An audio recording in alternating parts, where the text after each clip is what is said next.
Bienvenue dans Murmure Métis, l'espace où on explore ensemble les identités mêlées, leurs nuances, leurs richesses, mais aussi leurs blessures cachées. On est peu à aborder ces sujets de façon subtile, alors je vous invite à vous abonner et à liker pour plus de contenu de qualité. Aujourd'hui, j'aimerais parler d'un sujet intime, mais universel pour beaucoup d'entre nous. Ce sentiment de dépossession. Cette impression de ne jamais être légitime dans sa propre identité. Parce que oui, quand on est métisse, il arrive qu'on doit sans cesse justifier qu'on est française, alors que cela devrait aller de soi. Moi, en tant que femme métisse, c'est une expérience qui me poursuit partout depuis longtemps. Je suis issue d'un mélange entre une femme caucasienne française et un homme noir ouest-africain. J'ai donc dans mon sang, dans mes veines, dans mes gènes, deux lignées bien différentes. Une lignée plutôt issue des Vikings et une lignée plutôt issue des Malinqués. Je considère donc être légitime dans ces deux cultures, c'est-à-dire que pour moi, je suis aussi bien française qu'africaine. Je suis les deux.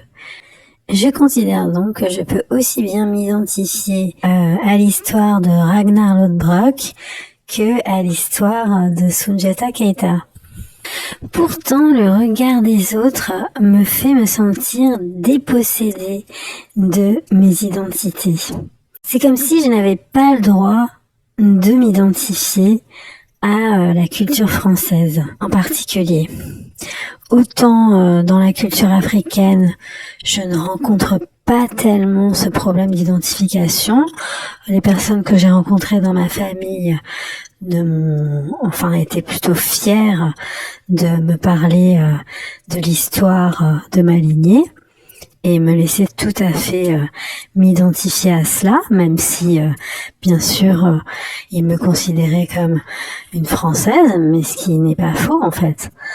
Mais par contre, du côté français, c'est comme si je n'avais pas le droit, en fait, comme si je n'avais pas le droit d'accès à cette lignée qui pourtant coule dans mes veines. Et je tiens à préciser que ce rejet ne vient absolument pas de ma famille, mais des Français qui ne font pas partie de ma famille, des Français qui ne sont pas au fait du métissage en 2025, qui n'ont toujours pas compris que les personnes caucasiennes et les personnes africaines pouvaient se mélanger et donner naissance à des êtres humains. Par exemple, lorsque je suis rentrée de mon expatriation en Afrique, j'ai entendu de la musique française des années 80 et cela m'a rappelé de nombreux souvenirs d'enfance et cela m'a donné l'envie de réaffirmer mon identité française. Mais à cause de mon phénotype, j'ai ressenti que c'était bizarre en fait, que je m'identifiais à cela. Comme si je n'avais pas le droit d'y appartenir. Pourtant, cette culture, elle est déjà en moi. Elle coule dans mes veines, puisque ma mère, ma grand-mère, mes cousins, mes tantes, mes oncles sont français. Mais bizarrement, quand j'essaie de me rattacher à cette culture, les autres m'en excluent symboliquement. Par exemple, avec des remarques désobligeantes ou des rires ou des étonnements que je puisse m'identifier à ce genre de musique.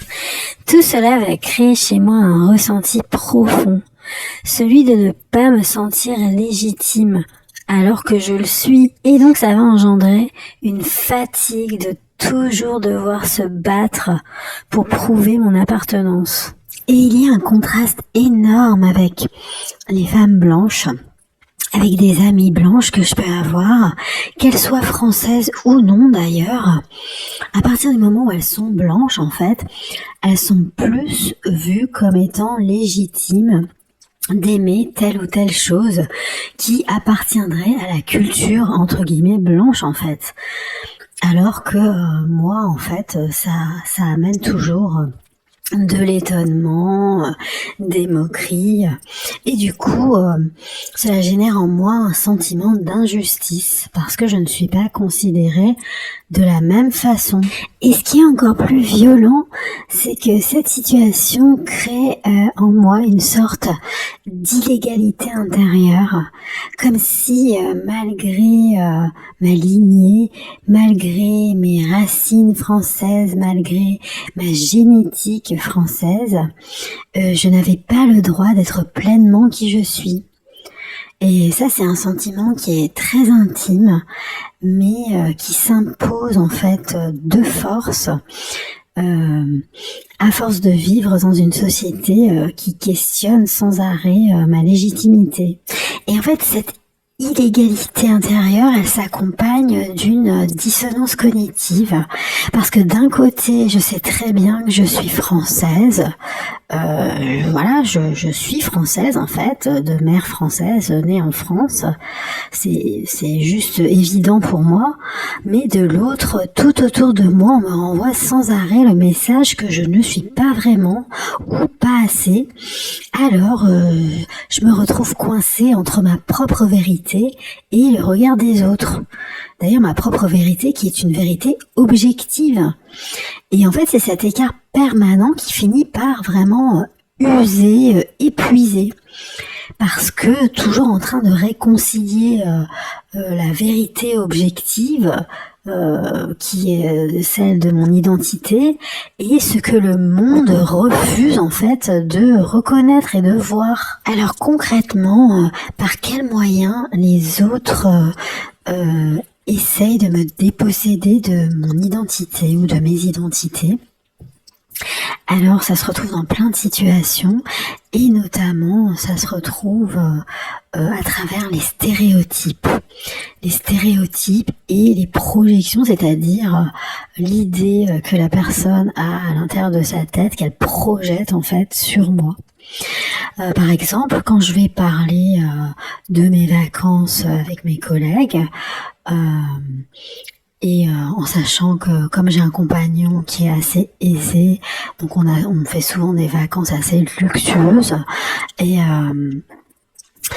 bien souvent mes collègues elles sont surprises en fait parce que pour elles dans leur tête une femme racisée perçue comme noire n'est pas censée déjà d'une part partir en vacances aussi souvent que je le fais et en plus partir dans des conditions luxueuses vers des destinations luxueuses, etc.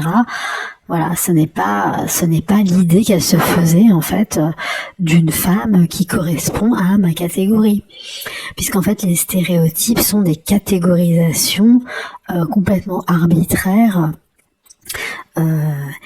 et fausses en fait. Et donc ces projections, aussi subtiles soient-elles, viennent constamment nous enfermer dans une image qui ne correspond pas à la réalité de qui nous sommes. Et donc je pense qu'il est extrêmement important de ne pas se laisser impacter par ces idées préconçues, ces stéréotypes que les gens ont simplement dans leur esprit et qui sont fausses, et que pour cela il est très important de bien se connaître à tous les niveaux, donc bien connaître l'histoire de sa famille, bien connaître l'histoire en général, bien se connaître soi, et qu'il ne faut pas hésiter en fait à corriger les personnes qui projettent ces idées fausses sur nous, en les ramenant tout simplement à la réalité, puisque nous sommes les personnes les plus légitimes pour connaître notre réalité en fait. Si tu t'es reconnu dans ce récit, je t'invite donc à t'abonner, à liker et à partager cette vidéo pour apporter ton soutien à la chaîne et favoriser ce contenu de qualité. Et n'oublie pas, tu n'es pas une moitié de ceci ou une moitié de cela. Tu es 100% les deux et aucune partie ne va diminuer l'autre. Tu es les deux et tu n'as pas à te justifier. Alors à très vite en Murmure Métis.